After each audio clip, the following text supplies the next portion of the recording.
All I can say is thank God Team Canada are moving on to the round of 16 at the World Cup. Because it takes all the eyeballs away from this pathetic Blue Jays team. They get swept. They get swept by the Texas Rangers today.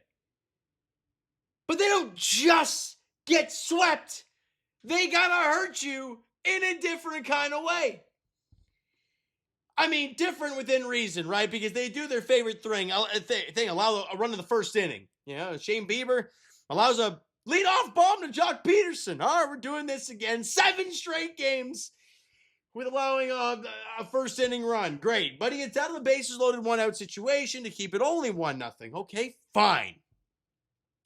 But then the top half of the 6th inning, Elias Diaz hits a single, scoring, and Brandon Nimmo, I believe that was off of Adam Macko, who came into pinch to let me just check that real quick. Let me just confirm, because let's be honest, the tension was a little bit divided somewhere else. But off of Adam Macko, yes, that was off of Adam Macko to make it a 2-0 game. Key words, or I guess numbers, 2-0. The Jays in the 6th inning haven't scored yet. It's a constant thing. Bottom of the 8th inning, Nathan Lucas, 2-run bomb, scoring George Springer, and we are tied at 2. Springer's fired up as he gets back to the plate. We got a new game. Nathan Lucas gives his team life. And in the top of the 9th inning, with old reliable Louis Varland on the mound, he gets the first 2 out, great. I think it was Jared Kelenic hits a double, and we're like, okay, well, it's fine. Right? It's fine. It's 2-out double. Louis, just get the guy and call it quits. Breaking ball snaps one. It hits, I don't know if it hit home plate or if it was somewhere in the dirt. Kirk tries to back pick it. Doesn't, but it goes off him, and it goes not even remotely close. Problem is, he doesn't know where the ball is. So Jared Kelenic takes the extra 90 feet. Kirk's still trying to find the freaking baseball, and he comes in to score. It's just it's a different way every day. And it's 3-2 Texas. They take the lead. You think the Jays come back in the bottom 9th? No. And they lose 3-2. They get swept. They're at their season low. 6 games under the 500 mark. Man, my last day at work, because I'm on vacation all this week, I was at a cottage, which was awesome. We went into that second day of the cottage, and I'm like, holy crap, the Jays are going to go a game above 500. I leave the cottage, I get back home today, they're 6 under. What in the hell is wrong with this team? They had a total of 6 hits today. And people are going to say, well, they only had 8 to the Rangers. Yeah, great. Guess what? They're opportunistic. And yeah, they didn't play the prettiest ball game. But in the end, the Blue Jays gift them a run. You know, and they can't have a scoreless first inning. They just can't do it.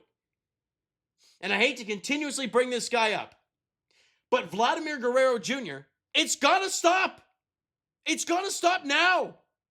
I know what he did in the playoffs last year for this team. I understand he's making $500 bazillion. I get it. But he's hurting this team. 0 for 4 the strikeout today. And right after Nathan Lucas hits a home run to tie, you think maybe he got some juice left? You know. It's pathetic baseball. And I don't care. Look, let's be honest. People are going to be like, well, you know, this is, he's still dangerous. Blah, blah, blah, blah, blah, blah. I don't care. I really don't. His WRC plus, his OPS plus are under 100. His OPS is under 700. Last time I checked, that's not a 3-hole hitter. So play him as a 600 OPS guy and move his ass down, John. Enough is enough. You did it with Bo Bichette when he was here. And what did it do for him? Oh, I don't know. One of the best Septembers of his damn career after that. Not saying that's what's going to happen with Vladdy, but take the damn spotlight off him a little bit the way you can. And then just move him down the lineup. Now, are there guys in this roster right now that deserve it a lot more? No. But he's the guy you need to get going. So beating your head against the wall, doing the same thing over and over again, it ain't going to work. I got some numbers for you guys. I don't know if I still have the tweet up here. I do. Yes. Since May 1st, so we are nearing the 2-month mark of that, Vladdy has 178 at-bats. He's got 7 extra base hits, 2 homers, 19 RBIs. He's hitting .219 with a .298 on base, a .281 slug, and a .578 OPS over a 2-month span. It's not going to cut it. And shout out Hambarger Baseball, or Hambarger on Twitter for that. It's got to stop. Now, it's unfortunate how Kazuma Okamoto, follows his, back-to-back 2-for-4 games with singles and homers, with back-to-back offers. So it's not great. Dalton Varsho, yeah, fine. I don't know. I just don't feel confident with anybody at the plate. Maybe Nathan Lucas. I got to give that guy credit, man. 310 with a 357 OBP, going into play today with 771 OPS. He had 2 hits, including a homer today. That's going to be up near 800 OPS. We all remember how his season started, especially with vertigo. He has turned his season around, so you got to give that guy a lot of credit. George Springer was 2-for-4. I guess that snaps his 0-for-13 spell. Good for him. I got nothing else to say about this team. Shane Bieber, I will say this. Yes, he allowed the first inning run, but he gave you 5 1/3 of 2-run baseball. That should be good enough. But with this team, it's not. 5 1/3, 5 hits, 2 runs, 4 Ks, walked 4. A lot of that damage happening in the first inning, and you can even say in the last, in the 6th inning where he had to get yanked out. But other than that, he was remarkable, and he kept the game close to give your team a chance. But they couldn't do it. Adam Macko, an inning and a third, allowed 1 hit, walked 2, struck out 1, didn't allow a run. Jeff Hoffman, went an inning and a third, allowed 1 hit, struck out 2 guys, nothing else doing. Great job from him. Louis Varland, he picks up the loss and gets the earned run on the pass ball from Curry. Tough one. Inning, allowed a hit, wild pitch, run, struck out the side otherwise. You want to score more than 3 runs. But the problem with this team is the only time they'll do that is when they allow 7. They're pathetic to watch. And guess what? Bo Bichette's back in town. The New York Mets return to Rogers Center for the first time this season, and Bo Bichette makes his return to Canada. Jays fans are pissed off at the team right now.